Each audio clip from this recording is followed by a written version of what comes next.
აფხაზეთის ავტონომიური რესპუბლიკის საინფორმაციო ანალიტიკურ ცენტრსა და ორგანიზაცია გერმანულ-ქართულ სახლს შორის ურთიერთთანამშრომლობის მემორანდუმი გაფორმდა. მემორანდუმის ფარგლებში მხარეები ერთობლივად გაატარებენ სხვადასხვა სახის კულტურულ საგანმანათლებლო ღონისძიებებს. აფხაზეთის საინფორმაციო ანალიტიკური ცენტრი და გერმანულ-ქართული სახლი იზრუნებენ გერმანიაში ქართული დიასპორის ინფორმირებულობაზე აფხაზეთის საკითხებთან მიმართებაში. ასევე ცენტრი უზრუნველყოფს ოპერატიულად იყოს გაშუქებული გერმანულ-ქართული სახლის მიერ განხორციელებული პროექტები და სრულფასოვნად მიწოდებული აფხაზეთიდან დევნილი საზოგადოებისთვის.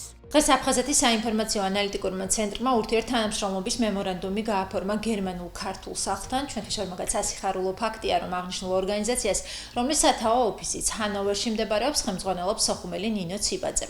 ზოგადად დიასპორის თითოეული წარმომადგენელი არის ელჩი იმ ქვეყანაში, სადაც ის ცხოვრობს და სახე იმ მხარის, რომელსაც წარმოადგენს. მოხარულები ვართ, რომ ჰანოვერში ქვეყნის და აფხაზეთის სახე ნინოა, რომელიც უკვე წლებია არაერთ პროექტს ახორციელებს, სადაც ყოველთვის წამყვანი თემატიკა აფხაზეთია.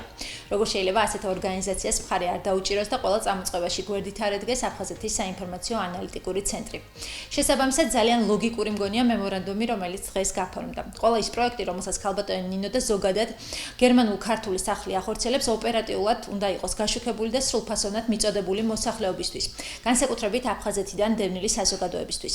ჩვენ ვეცდებით ყველა წამოწყებაში, რომელიც ჩვენი ქვეყნის ერთიანობას და მშვიდობიან განვითარებას ემსახურება, გვერდით დაუდგეთ. ბუნებრივია ჩვენი შესაძლებლობების ფარგლებში, როგორც გერმანულ-ქართულ სახლს, ასევე ნებისმიერ სხვა დიასპორულ ორგანიზაციას. ძალიან მნიშვნელოვანი დღე გვაქვს, ხელი მოეწერა ურთიერთთანამშრომლობის მემორანდუმს, რომელიც მოიცავს ამ ორი ორგანიზაციის მჭიდრო თანამშრომლობას საინფორმაციო კავშირს, კულტურულ საგანმანათლებლო ღონისძიებების ერთობლივ ჩატარებას საქართველოს მხარესთან ვაფორმებთ თანამშრომლობის მემორანდუმებს, რათა გერმანიაში განვახორციელოთ ის აქტივობები, რაც გვაქვს დაგეგმილი. პირველი ღონისძიება იქნება სექტემბერში.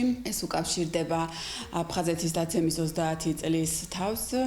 შესაბამისად ჩატარდება ღონისძიება, სადაც მონაწილეობას მიიღებენ როგორც გერმანიაში მცხოვრები ქართველები, ასევე ადგილობრივი გერმანიის სახელმწიფოს წარმომადგენლები და ჩვენ მათ გავაცნობთ კიდევ ერთხელ აფხაზეთის ტკივილს და შევახსენებთ, რომ ჩვენი დევნილები დღესაც არსებობენ და დღესაც ისე გვტკივა აფხაზეთის თემა როგორც 30 წლის წინ.